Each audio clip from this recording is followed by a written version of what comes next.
Oh, there's a crazy little shack beyond the tracks, and everybody calls it the Sugar Shack.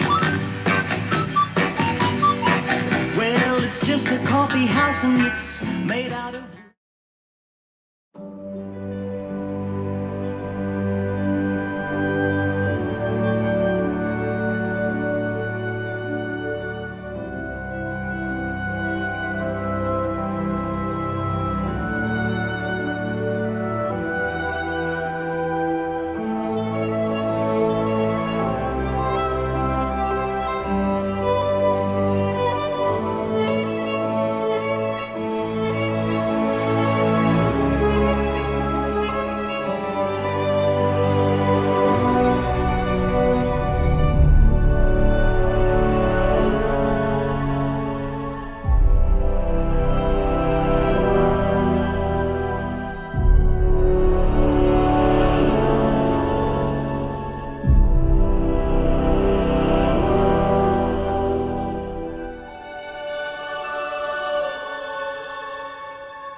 Hey guys, hey, this is Chris from the Jack Homestead. We're boiling off today, January 26th.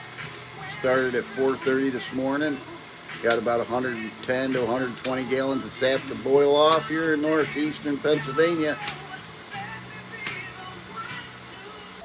Hey guys, it's Chris at Jack Homestead making maple syrup. Today is boil number 2. Thought I'd give you guys a little bit of a rundown on the sugar shack here. I don't know if you can see. I made my sugar shack out of pallets. Everything here is pretty much recycled, all except for the screws and the tin roof I had to pay for. So I probably got, maybe $300 to $350 into my sugar shack. It's nothing special. I don't claim to be a carpenter or whatever, but it works. So now back to the syrup side of it.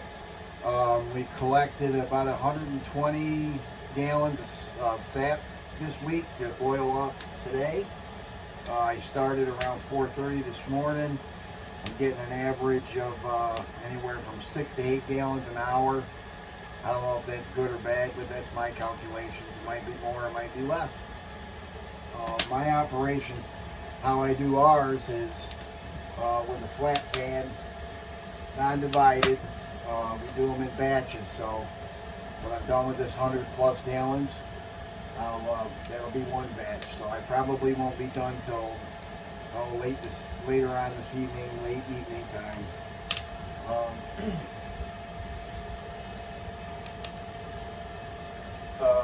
The sap that we collect, we keep cool in the sugar shack. This time of year, it doesn't get above 50 degrees. You want to try to treat your sap as if it was milk. The sap will spoil if it gets too warm out. You'll notice that when it starts to get a little cloudy, and it means you might have some bad sap there. And when you cook that sap, it'll be a little bitter tasting.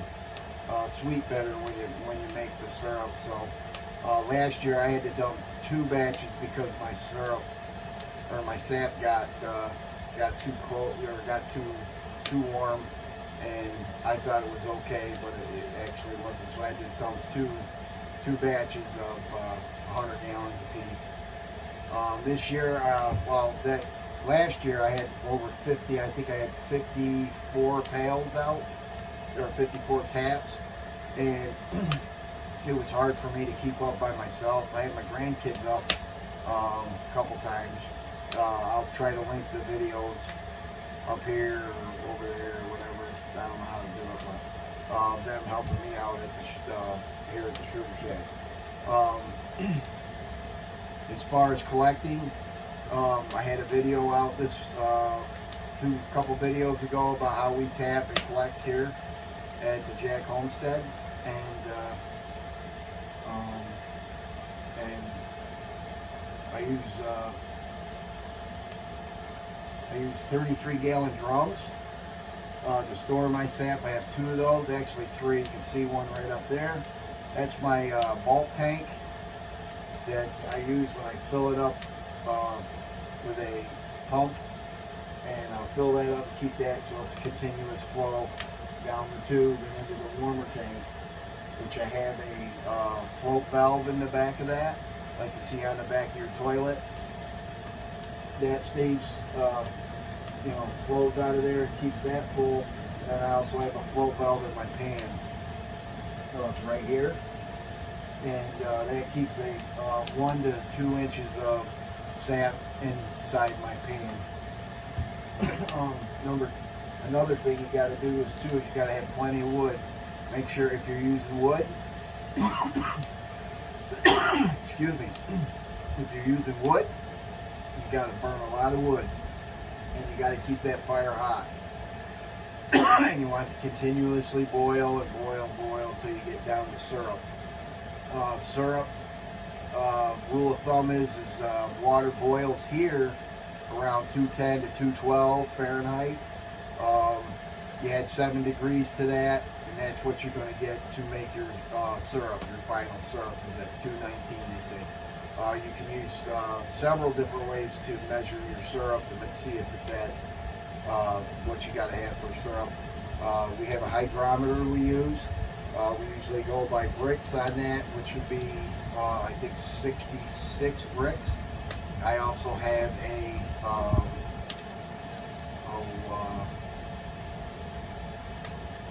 not a hydrometer, I already said that, a refractometer. I think I said it right, I'm not sure. But I can also look into that. With that, I can see what the sugar count is before I start, and then I can see what it's at after I'm done making syrup for the final product. It's nice to know what kind of sugar content you have in your sap.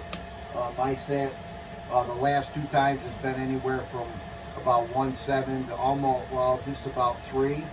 So that's 3% sugar in there. We tap red maples and sugar maples, a mix of those. So right now I got about 26 taps out, and so far I've been able to keep up with that. Now here lately we've had 2 snowstorms come in, quote, what they call snowstorms, only put down 4 inches each. They kind of shut the sap run down a little bit.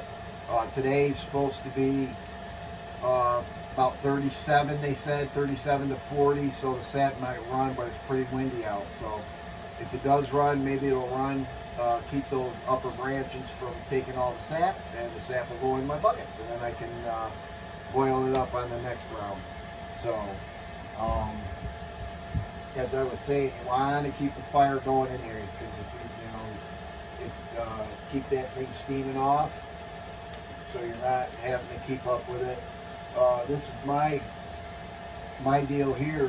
This is 2 55-gallon drums that I put together to make my arch.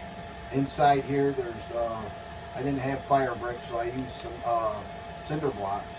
I have flat cinder blocks going this way, and then about halfway down in the back there, I have it stepping up, and then there's probably about 3 inches, 3.5 inches of clearance for the smoke and the heat to go back and out up the chimney.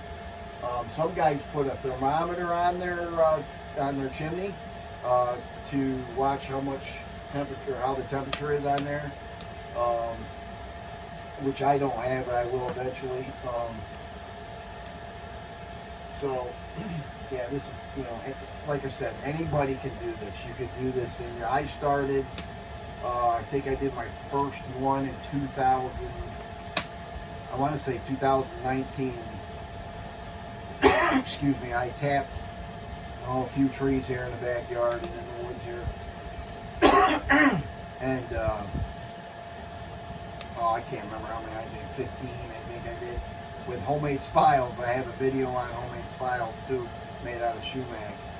You can also make them out of cherry too. It's got a pippy center. You can drill that out and taper it to make your taps. But anyway, I started out with just cinder blocks, 2 cinder blocks, 2 high, couple in the back, and then grates. And I used 2 pans. I used one of my wife's pans. She wasn't too happy with me when I used that one pan. I kind of ruined it, but yeah. So I mean, you can start out like that. It took me a while to boil down that first, my very first, I think it was a half pint of syrup, and I got the bug ever since. After that, I got a flat pan from a gentleman over by where I work, and it was a 4 foot by I think 2 foot pan, an older pan. Used that, was doing it outside, and it was quite a laborious task doing it outside because the wind's blowing, and I had canopies up, tarps on the side trying to keep it so the wind wasn't blowing on it, because like I said, you want to keep the heat on it. And if you don't have a regular like CDL or some kind of arch system that you got fire bricks in, good ones, you'll lose your heat with these homemade ones. And so the like I said, it's 2 55-gallon drums with a barrel stove kit. And then I stopped using the 4x2 pan, and went to the stainless steel 2x3 pan. It's a little bit thinner material. It boils quicker. It heats up hotter. So I'm not spending so much time trying to boil this water out of this sap. Mine comes with like I said, a preheater, which heats up real good. It's probably about 100 degrees in there. Right now, I'm taking it out of the pails or the buckets that I have over here. If you can see it with the taking it out of there, and then I dump it in there. Normally, I would put it up there.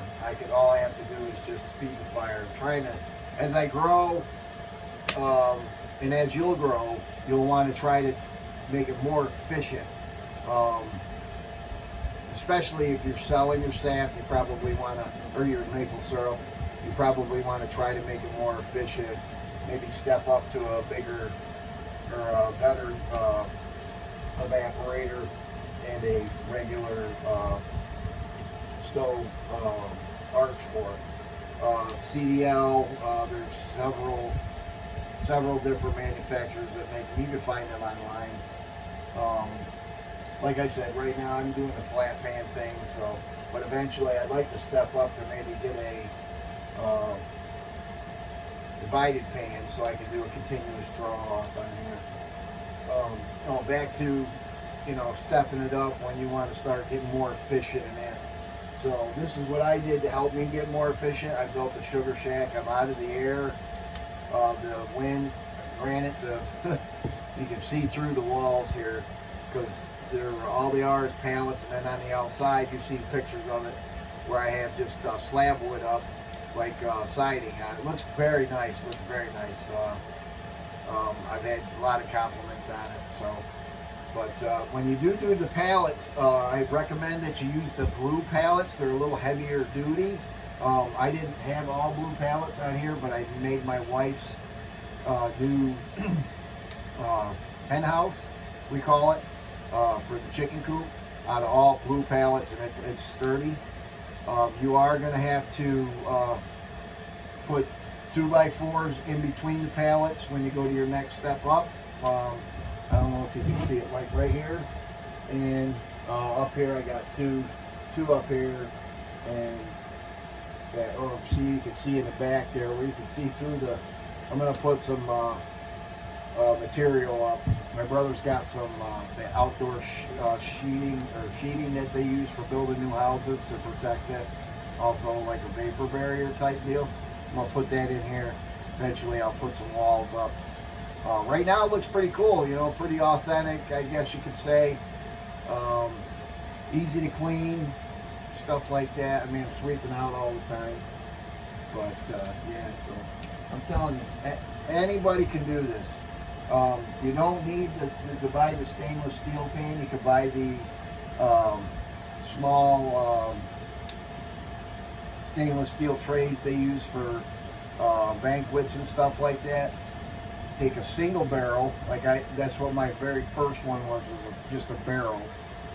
A single barrel, and put 2 of those pans in there, and you could make your syrup that way. Use one of them as a heating tray, and then pour it out into the next pan as it boils down and changes color. Or you can use a turkey fryer. A lot of people use a turkey fryer when they first start. We live up here in the woods. I got lots of firewood, so like I said, I started out with 2 pans and a fire underneath those pans with some cinder blocks. So our syrup, we usually give away our syrup. We do take donations every now and then. If somebody wants to throw in a couple bucks, that's fine. I mainly give to my family and friends. Though eventually we would like to try to maybe start selling our syrup on a regular basis to see what we can get out of that and stuff. So we are going to start selling our chicken eggs too here soon. Well, we do sell them now, but we want to get a little bit more word of mouth out out in the communities and stuff like that, because chicken eggs are so expensive anymore in the stores.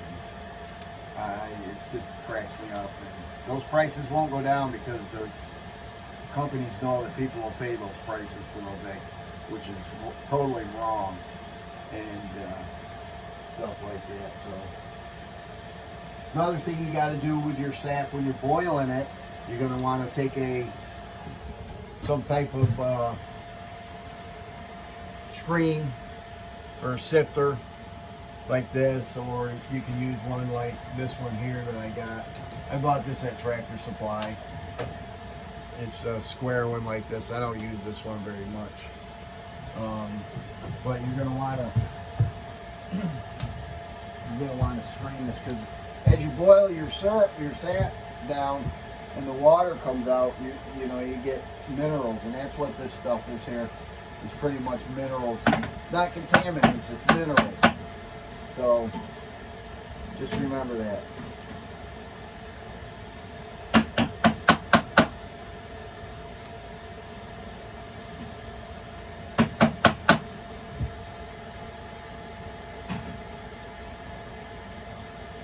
And the harder it boils, the more that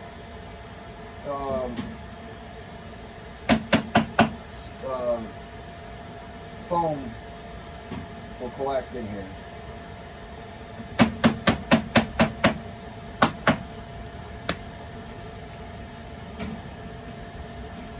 A lot of the commercial guys, they'll use what they call a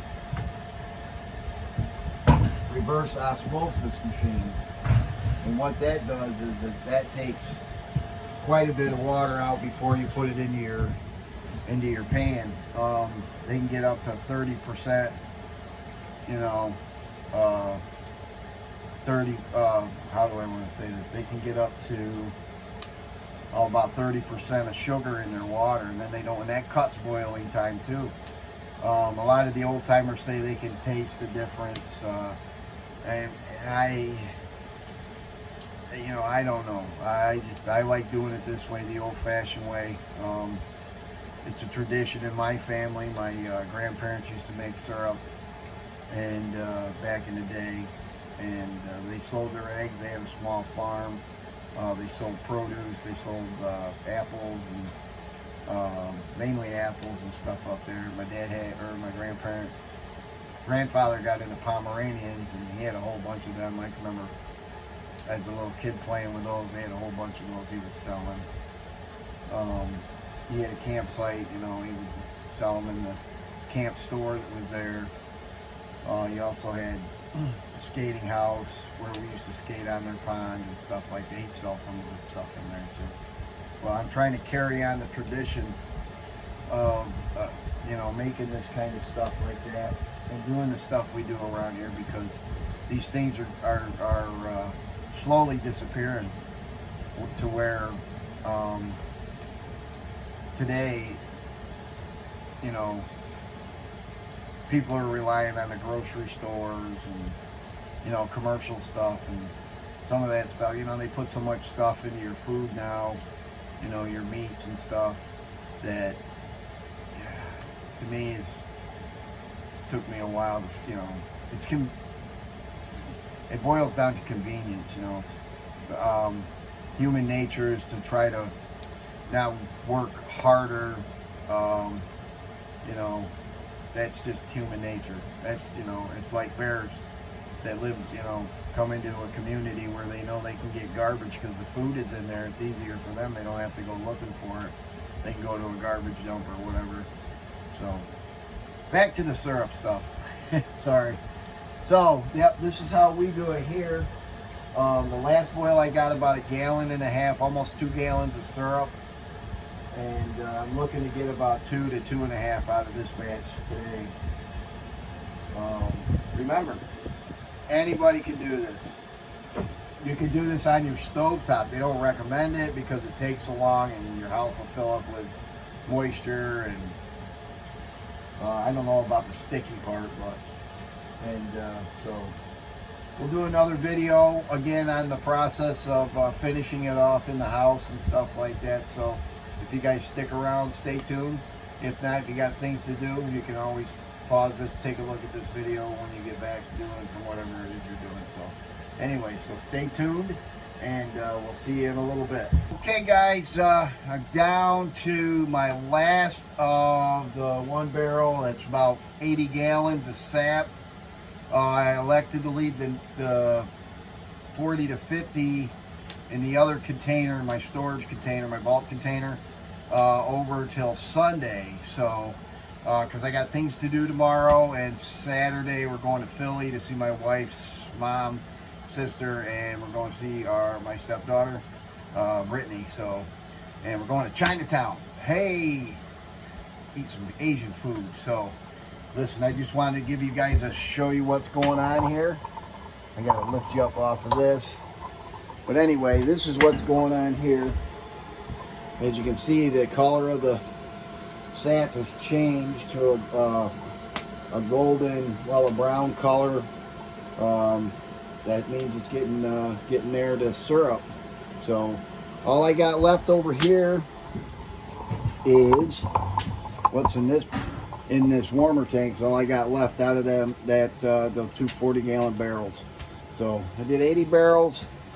I believe it's 5 o'clock in the afternoon, and I started at 3. So it tells you what kind of work goes into it. This part is the boring part, because there's not a whole lot you can do. You just got to keep the fire going, keep the steam rolling, and you know, if you're like me and just a hobbyist, this is all you got to work for.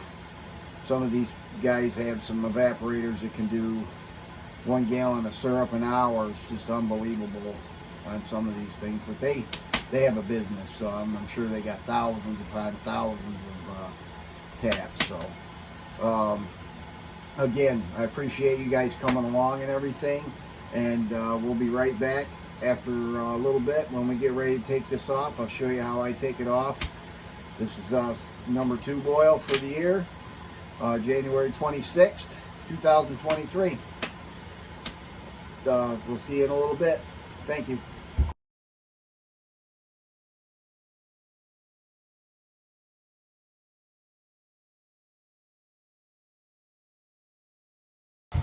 I'm finally down to the last of my sap that's in the pan right now. The warmer pan is empty, so I took that off, placed it over there where you can see it.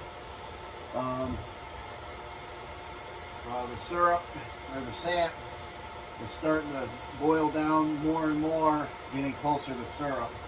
We're starting to get smaller bubbles in the boil, which is telling me that it's getting pretty close. Probably a couple more hours on the boiling part, but just to keep you guys updated, when I get ready, like I said, in this next part of the video, I'll show you how we take it off from the flat pan and filter it and all that good stuff. So stay tuned.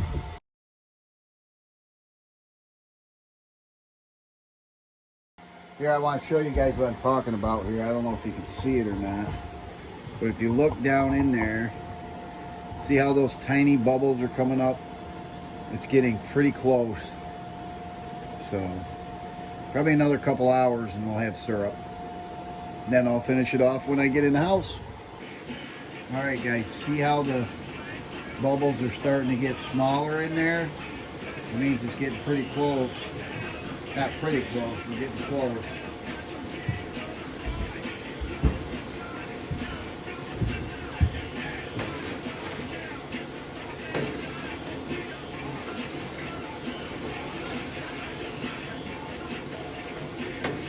Point, I don't want to add any more wood.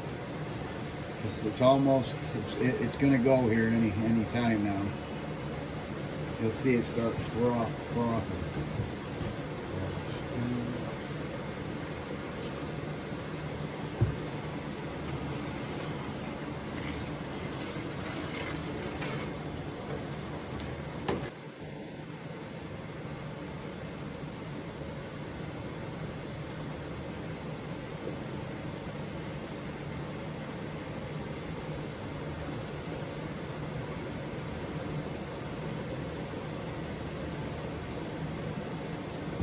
See how the bubbles are getting tighter right here?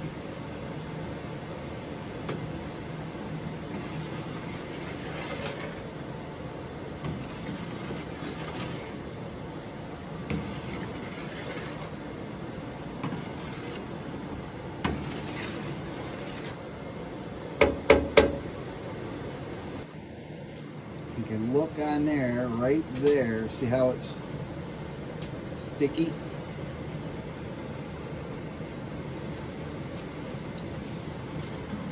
It's pretty darn close. Timers could tell by doing this and dumping it off. And if it sheets on this, like sheets right here, then it's done. It's close, real close.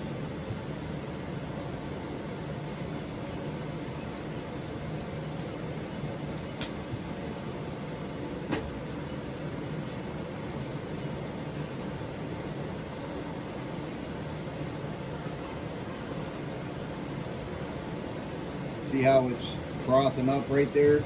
Now I'm going to turn my air off.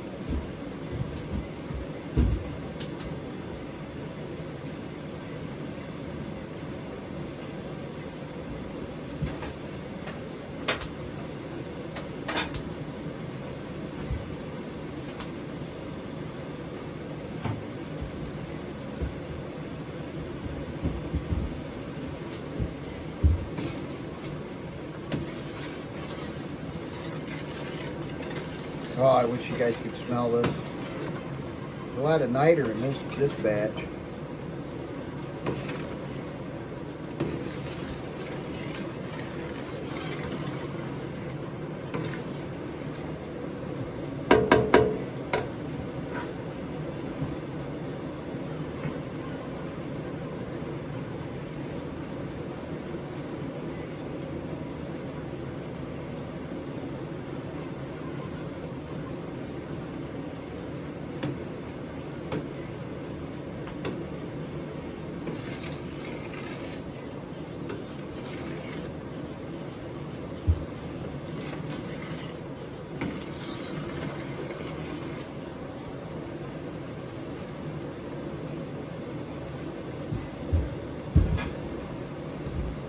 Show you what I mean by the sheeting.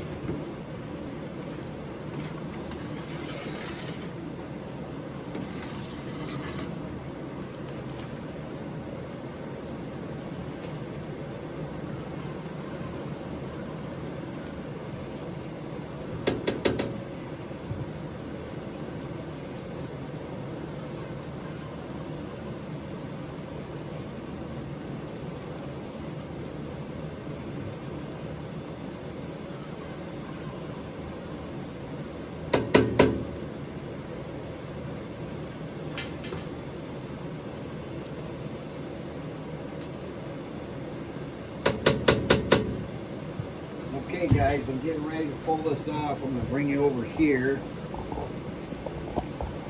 Don't burn it up.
8 ounces.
Show you how dirty that filter gets.